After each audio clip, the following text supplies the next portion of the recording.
प्रेमात तुझा रंग कसा?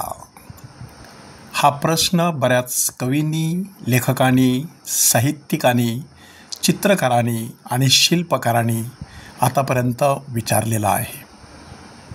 खरंच माणूस प्रेमाविना एक क्षणभरही जगू शकत नाही. परंतु कोणत्या प्रकारचं प्रेम माणूस शोधत असतो? बालपणापासून माणसाला 4 प्रकारच्या प्रेमाचा अनुभव येत राहतो. पहिल्या प्रकारचं प्रेम आहे वात्सल्य, की बाळ जन्माला आल्यानंतर आई त्याच्यावरती वात्सल्याचा वर्षाव करत असते. आईवडिलांचं आपल्या मुलाबाळांवरील प्रेम म्हणजे वात्सल्य. हे बालपणीचं प्रेम माणसाने जर अनुभवलं नाही तर माणसाचा स्वभाव थोडासा विकृत होण्याची शक्यता असते. नाकारलेपणाची भावना माणसाच्या मनामध्ये सतत सलत राहते आणि त्यानुसार त्या व्यक्तीचा स्वभाव बनत जातो आणि ती व्यक्ती फारसं प्रेमळ असं जीवन जगू शकत नाही. दुसऱ्या प्रकारचं प्रेम आहे मैत्री, की बाळ थोडंसं मोठं होतं, समाजामध्ये वावरू लागतं, खेळू लागतं, शाळेत जाऊ लागतं, त्याला सवंगडी मिळतात आणि मग हळूहळू मैत्री नावाच्या दुसऱ्या प्रेमाचा अनुभव त्याला यायला लागतो, की कोणीतरी आपलं आहे.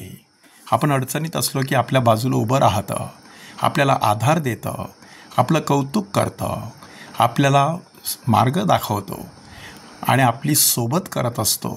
अशा प्रकारचा अनुभव त्या बाळाला येत जातो आणि मग मैत्री नावाचं प्रेम त्या ठिकाणी त्याला अनुभवच येत असतं. तिसऱ्या प्रकारचं प्रेम आहे की हेच बाळ थोडंसं मोठं झालं, कामाला लागलं, हातामध्ये 4 पैसे आले की त्याला गोरगरिबांकडे बघितल्यानंतर थोडीशी त्यांची दया येऊ लागते आणि मग त्या व्यक्तींना मदत करण्यासाठी तो पुढे सरसावतो. ह्या मागची प्रेरणा असते परोपकार, म्हणजे गोरगरिबांवरती उपकार करणारं असं प्रेम.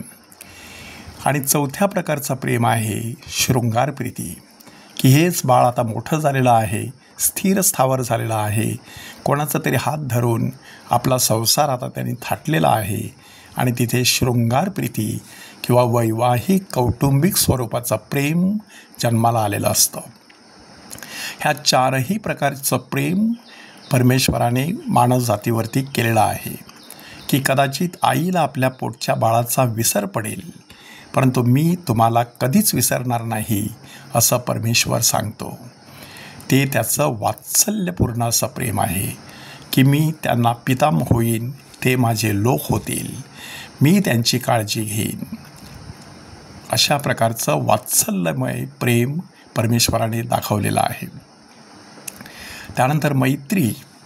आजच्या शुभवर्तमानामध्ये प्रभू येशू ख्रिस्त ह्या मैत्रीविषयी सांगत आहे, की मी तुम्हाला मित्र म्हटलेला आहे, तुम्ही माझे मित्र आहात.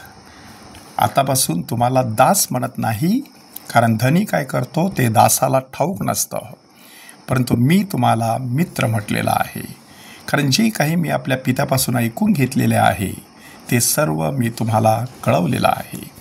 अशा प्रकारचं मैत्रीपूर्ण प्रेम प्रभू येशू ख्रिस्ताने आपल्याला दाखवलेलं आहे, की आपल्या मित्राकरिता आपला प्राण द्यावा, ह्यापेक्षा कोणाची प्रीती मोठी नाही. तशा प्रकारे खुद्द प्रभू येशू ख्रिस्ताने आपल्यासाठी स्वतःच्या प्राणाचं बलिदान केलेलं आहे आणि खऱ्या अर्थाने तो आपला मित्र आहे हे सिद्ध केलेलं आहे. चौथ्या प्रकारचं प्रेम देखील प्रभू येशू ख्रिस्ताने केलेलं आहे. त्यासाठी इफिसिकरास पत्र अध्याय 5 वचन 25चा आधार घ्यावा लागेल. तिथे संत पौल सांगत आहे, पतीनो, ख्रिस्ताने जशी ख्रिस्त सभेवरती प्रीती केली तशी तुम्हीही आपल्या पत्नींवर प्रीती करा. प्रभू येशू ख्रिस्ताने ख्रिस्त सभेवर प्रीती केली कारण त्या दोघांचं नातं वधूवराचं आहे.